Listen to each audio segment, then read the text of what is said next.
You ever notice how much of her life is spent hedging bets, playing it safe, keeping your options open? Like somehow having a backup plan is going to make you bold.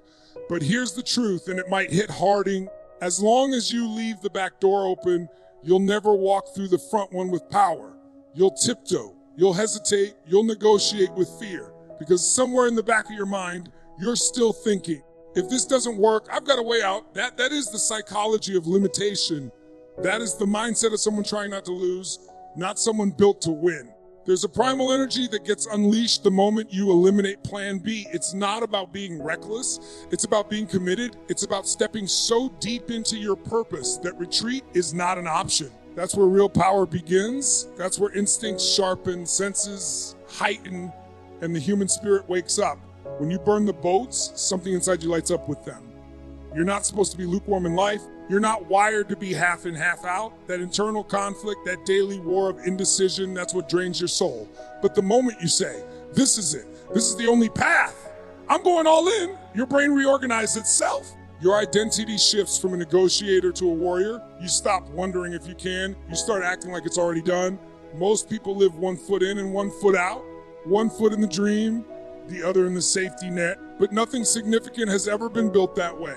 You can't build greatness on a maybe. You can't ignite a legacy when your soul is only running at half throttle. When you commit fully, you ignite creative problem solving you didn't even know you had. You dig deeper, you move faster. You stop asking for permission. Your nervous system adapts when there's no escape route. Survival mode doesn't just keep you alive. It sharpens your instincts. It pulls innovation out of you. It turns pressure into performance. Because now you have to win. And that pressure, that's not your enemy. That pressure is the privilege of the committed. That pressure is the weight the great ones learn to carry. And yes, it's scary. It's supposed to be. Fear is not a sign to retreat. It's the gatekeeper to transformation. When you burn the boats, you're saying to life, I'm not asking for comfort. I'm demanding evolution. You're telling yourself, it's not about how I feel, it's about what I've decided. That's power. Not emotion, not hype, but a decision that will not be reversed. It's in our nature to survive, but thriving, that's a choice. That requires aggression, it requires precision, and it requires you to stop keeping score with how many options you have. Freedom doesn't come from options, it comes from ownership. And you can't own your destiny if you're still renting your commitment. Think about every moment in your life where you truly rose, where you shocked yourself. I guarantee it wasn't when you had a parachute on your back. It was when the stakes were real, when the pressure was on, when the bridge was burned and the only direction left was forward. That's the moment the mask comes off. That's when the real you shows up, because now it's not about pretending, it's about performing. It's about fighting, it's about becoming. People talk about motivation like it's some kind of spark you wait for. Forget that. Real motivation comes from immersion, from diving into the deep end and saying, sink or swim, this is who I am now. When the boats are gone, the mind stops fantasizing and starts strategizing. That's when ideas get clearer, movements get stronger, and belief gets louder. That's when grit becomes your default setting. The psychology of no return is not just about burning the boats. It's about burning the excuses. It's about recognizing that the only thing keeping you from rising is the exit strategy you refuse to let go of. That little mental escape hatch is costing you more than you know. It's robbing you of urgency. It's stealing your power. It's letting you flirt with your potential instead of marrying it. You don't need more options. You need more hunger. Hunger that comes from the decision to stay in the arena, no matter what. Hunger that's born from cutting ties with mediocrity.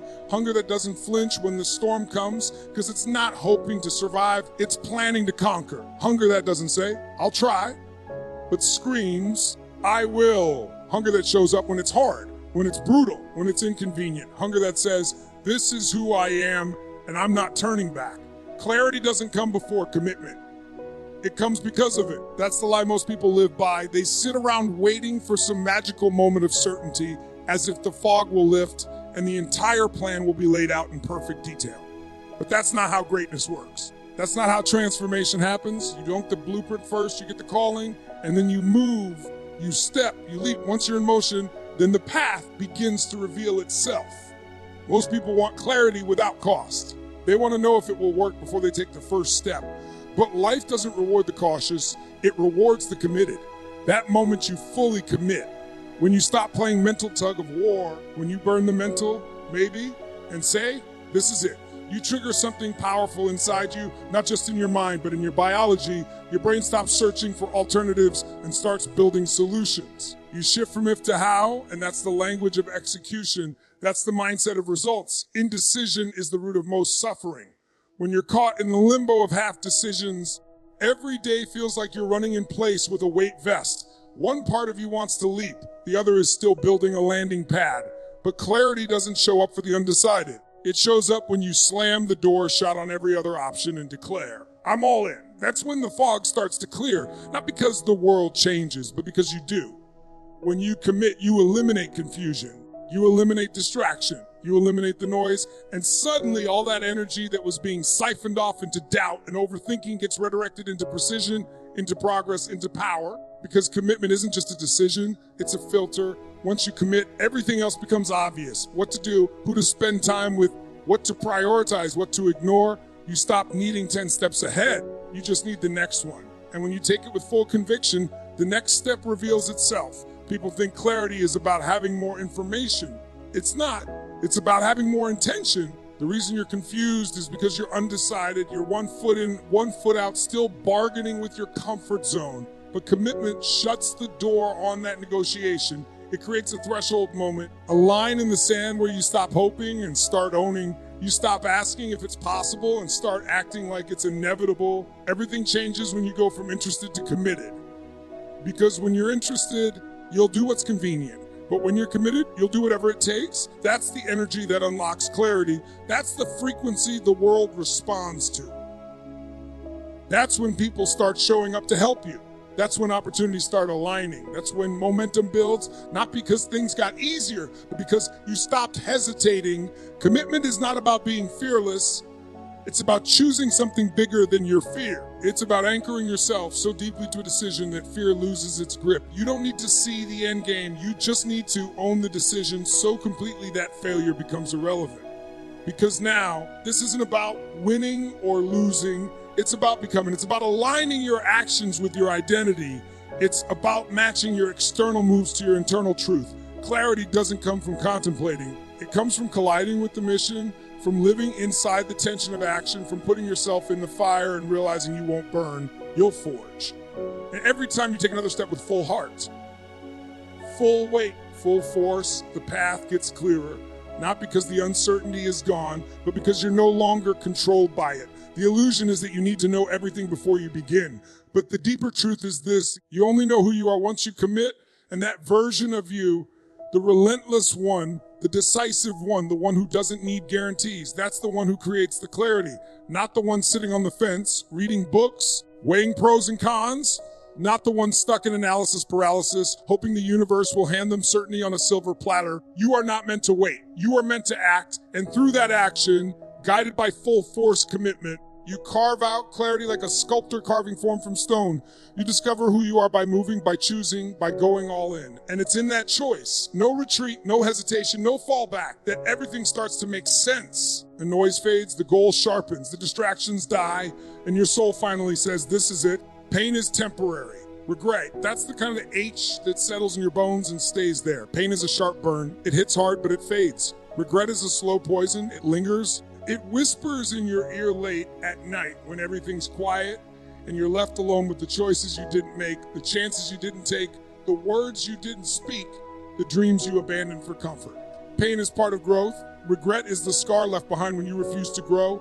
Most people will do anything to avoid pain. That's the game their whole life is built around. Avoid the discomfort, avoid the risk, avoid the uncertainty. But in doing that, they guarantee themselves something far worse, a life of mediocrity. A life where they look back and say, I could have, I should have, I was meant to. And those phrases, those silent confessions, will hurt deeper and longer than any injury, any sacrifice, any temporary discomfort. See, pain is the price of transformation. It's the tuition you pay for progress. You don't get the strength without the strain. You don't get the breakthrough without the breakdown. You don't build muscle without tearing the fibers. So why do we act like pain is the enemy? It's not. Pain is feedback. Pain is confirmation that you're in the fight, that you're doing something real, that you're alive and moving and changing. Regret, on the other hand, is pain with no payoff. It's the torment of what never was. It's looking back on a moment when you had the fire, you had the shot, You had the whisper in your heart and you didn't move. You rationalized, you waited, you chose easy over excellence. And now you carry the weight of what could be. That's the kind of pain that doesn't make you stronger. It makes you smaller. It doesn't wake you up. It wears you down. You've got to choose your pain. There's no version of life where you escape it. The pain of discipline or the pain of regret. The pain of sacrifice or the pain of settling. The pain of hard decisions or the pain of what ifs. And the truth is, one of them makes you, the other breaks you. One of them carves your character into your soul. The other erodes your spirit piece by piece until you're a shell of the person you could be. There's a moment in every person's life when the window opens, when you feel the pull, when something inside you says, now. And in that moment, you can run into the fire or you can turn away. But know this, once that window closes, you don't get to go back.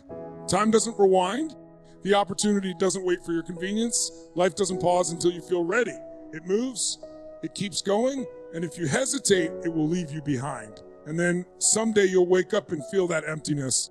That H that says, I settled. That sharp stab when you see someone else living the life you knew deep down you were capable of. That moment when someone tells you, you've got so much potential, and instead of feeling proud, it hits like a punch because you know they're right and you haven't done anything with it. Yeah. Pain is your ally. It's the refining fire. It's what separates those who talk from those who become. You've got to lean into it.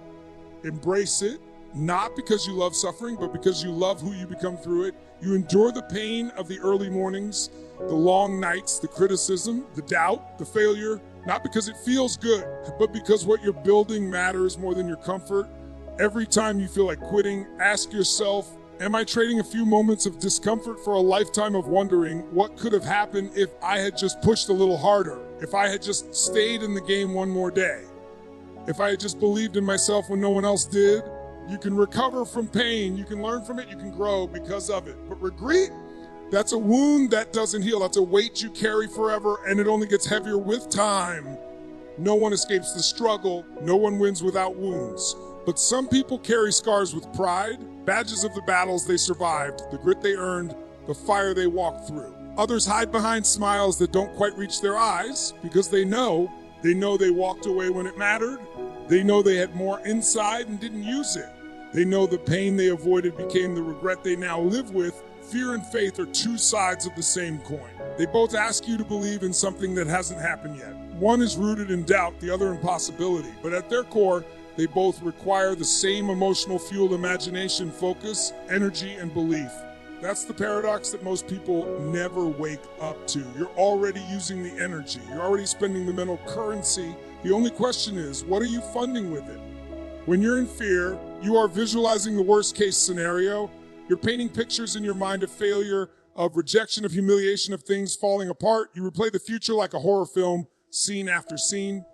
You give it life. You give it shape, you give it detail, and the body follows, your heart rate goes up, your breathing shortens, your stomach tightens, and your brain starts looking for ways to protect you from something that hasn't even happened. That's how powerful your mind is. It builds a future that doesn't exist, and your body believes it's real. Now shift the lens. What happens when you choose faith instead? You use the exact same energy to envision success. You imagine rising, you picture impact, you see yourself overcoming the obstacle, closing the deal, crossing the finish line. Your body still responds, but now it's not with panic, it's with power.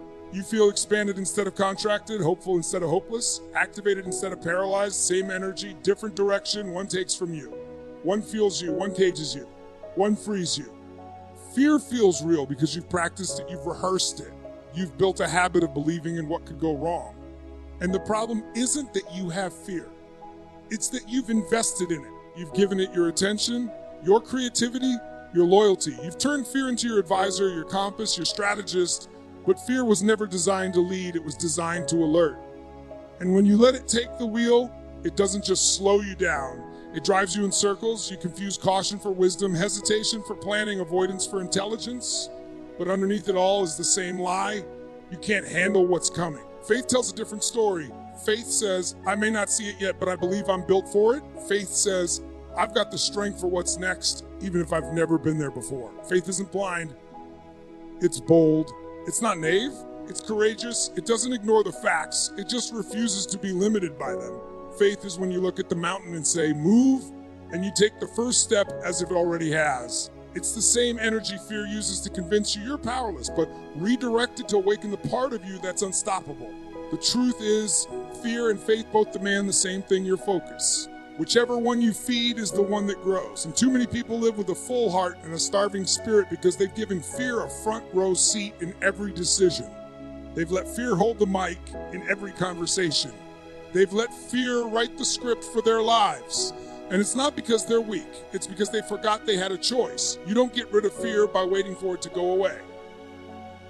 You get rid of fear by starving it of your time, your energy, your language. And the way you starve fear is by feeding faith. Every time you step forward without a guarantee, you feed faith.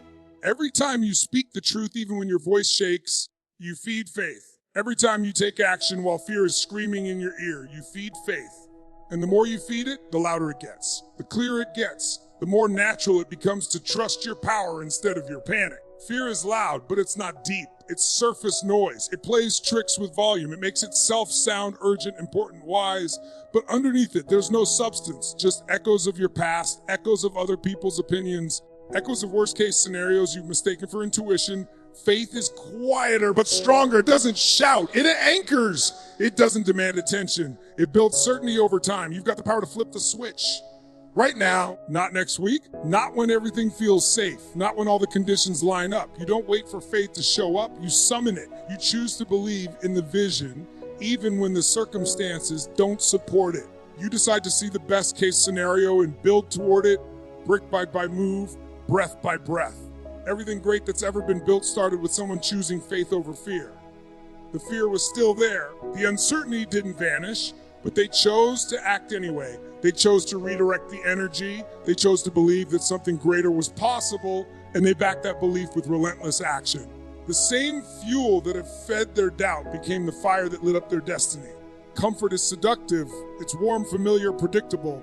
It gives you the illusion that everything is fine, that you're doing well, that you've made it. But make no mistake, comfort is not your friend. It's not there to elevate you. It's there to pacify you, to keep you still, to wrap you in just enough pleasure that you stop reaching, stop stretching, stop becoming. It doesn't kill your dreams in one big blow. It suffocates them slowly, day by day, by making you feel like you don't need to change. And that's the most dangerous place you can live, stuck in the arms of a life that doesn't challenge you. Growth lives in friction. It lives in resistance. It lives in those moments where you don't know what's going to happen, but you move forward anyway. When you leave the job that's draining your soul. When you speak the truth you've been avoiding. When you try something for the first time and you look like a fool. That's where transformation happens, in the tension, in the risk, in the unknown. The place where your mind screams, this is uncomfortable, but your heart whispers, this is necessary. Comfort will promise you peace, but it trades away your power. Because every time you choose what's easy over what's meaningful, you lose a little piece of yourself. You lose the edge, you lose the fire. And the worst part is you don't even notice it at first, because comfort isn't a wall, it's a slow sinking floor. It lowers your standards without you realizing. It numbs your hunger. It disguises stagnation as stability. Think about the times in your life when you grew the most, really changed, leveled up, became more. Were they comfortable? No. They were raw, they were real, they were filled with uncertainty, pain, struggle, and maybe even failure. But they woke something up in you. They expanded your capacity, they broke down your old identity and forced you to find something deeper. That's growth. It doesn't happen in safety, it happens in stretch. The comfort zone is a liar. It tells you you're safe, but what it really means is you're stuck. It tells you you're happy, but what it really means is you're numb. It tells you there's time, but what it really means is you're wasting it. Every dream that dies, dies in comfort. Every talent that fades, fades in comfort. Every fire that burns out because someone chose familiar over friction, ease over excellence, certainty over growth. You can't build resilience without pressure. You can't develop strength without stress. You can't discover your potential unless something tests it. The greatest version of you isn't sitting on the couch. It's out there in the arena, bleeding, sweating, failing forward. That version of you is forged in discomfort. And you don't meet it by waiting until things feel perfect. You meet it by doing hard things before you feel ready. Comfort will make you good, but growth will make you great. And there's a war between those two forces inside you every single day. One says, take the shortcut. The other says, earn it. One says, play it safe. The other says, bet on yourself. One says, relax, you've done enough. The other says, there's more in you. Go find it. And whichever voice you listen to most becomes your identity. Not once, every day, you have to train yourself to seek challenge, to move toward resistance instead of away from it, to feel discomfort and reframe it as a sign of progress, not pain. Because the moment you normalize discomfort, you start moving differently. You stop flinching at struggle. You stop quitting when it gets hard. You stop needing everything to be perfect before you begin. You start recognizing that discomfort is the price of evolution, and the more you lean into it, the more capacity you develop for impact, for freedom, for purpose. Comfort is the quiet killer of dreams. It doesn't scream. It whispers. It doesn't break things. It delays them. It makes you feel like you're fine when deep down you know you were made for more. And if you're not careful, it will lull you to sleep. You'll wake up 5 years from now wondering how the passion faded, how the opportunity slipped away, how the fire that used to burn so brightly got buried under routine and distraction. Not because you weren't talented, not because you didn't have potential, but because you got comfortable and comfort convinced you that settling was success. Going all in isn't just about effort. It's about alignment. It's not simply doing more. It's doing what matters most with your entire being behind it.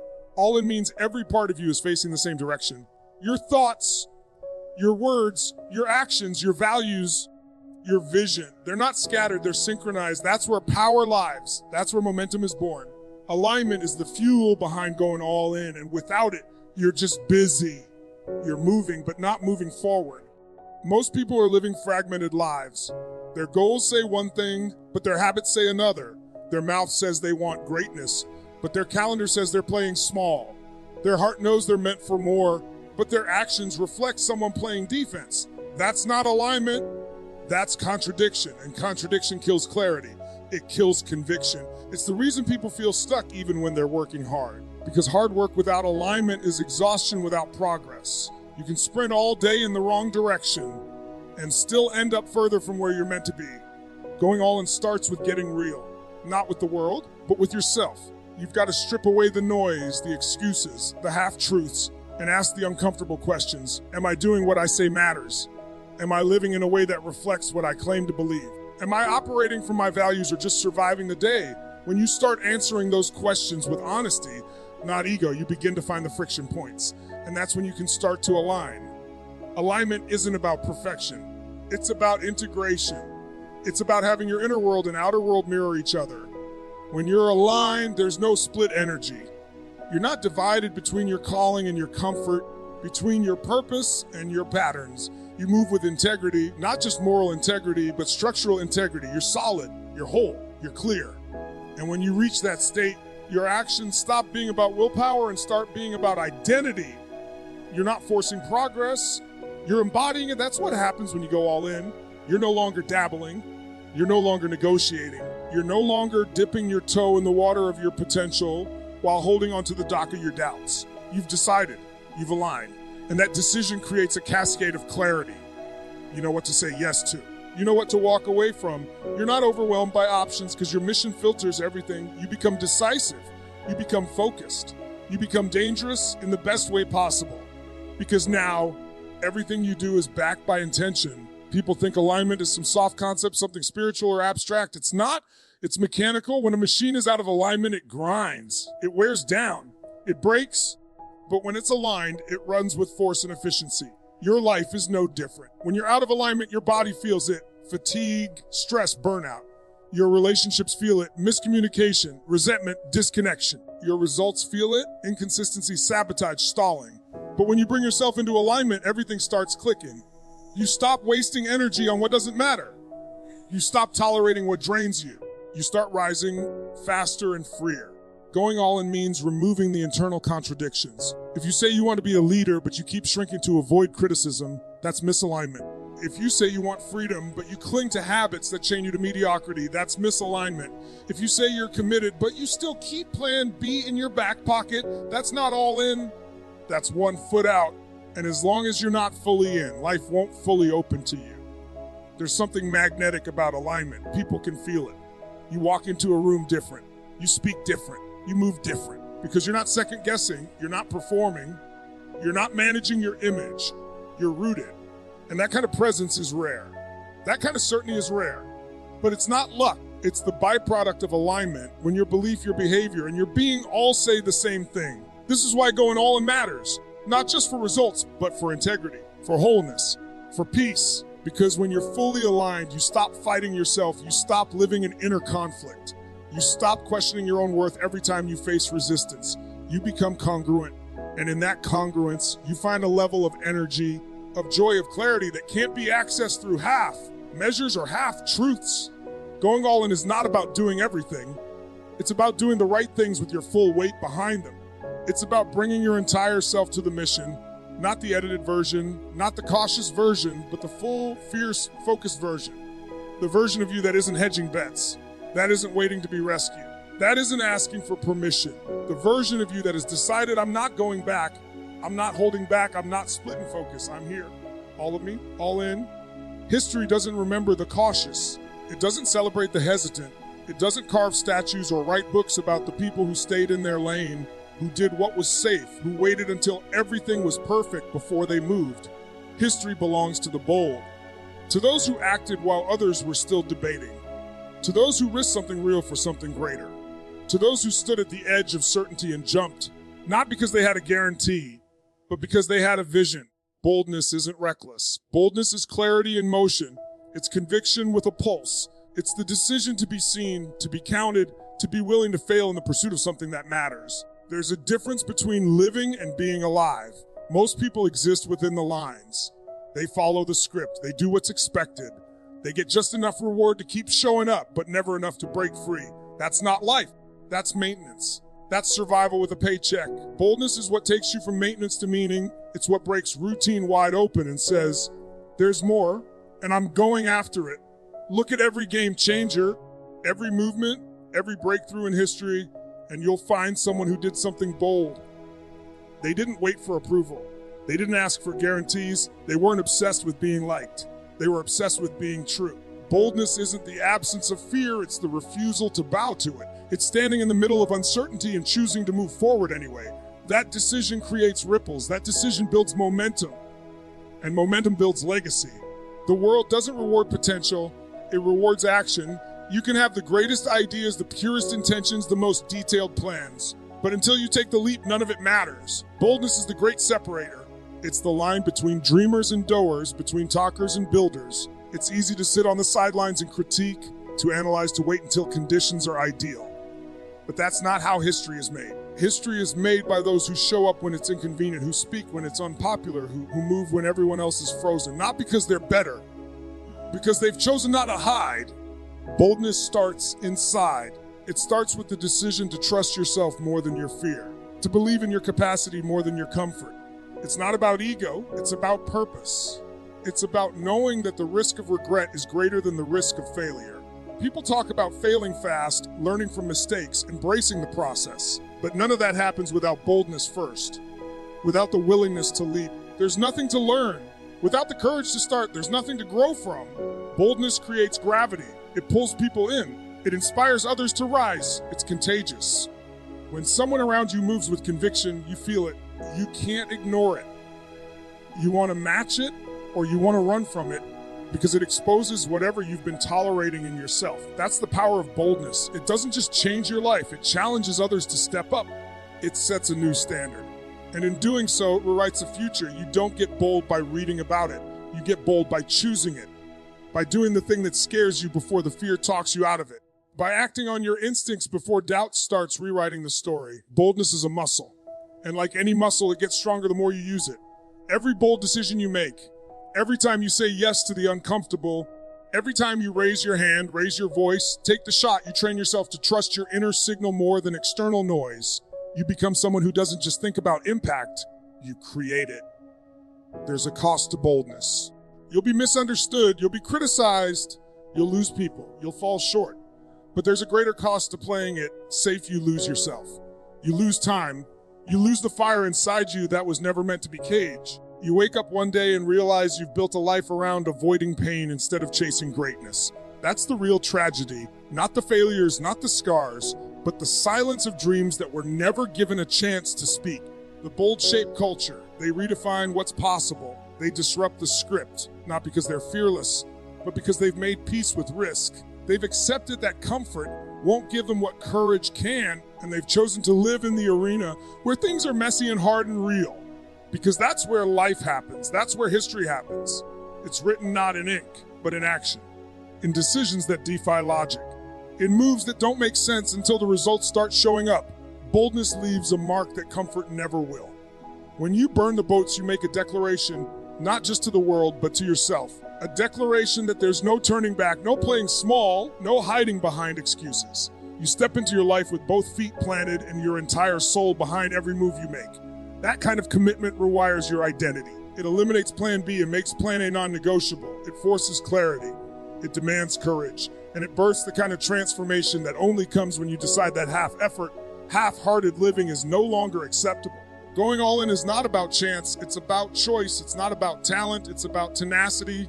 It's about waking up every day and choosing discomfort over regret, alignment over distraction, boldness over safety. Because the people who change the world, the ones who write the future instead of waiting for it, aren't the ones who dipped their toes in. They're the ones who lit the ships behind them on fire and stepped into the unknown, fully committed to whatever it took to rise. When you go all in, life meets you there.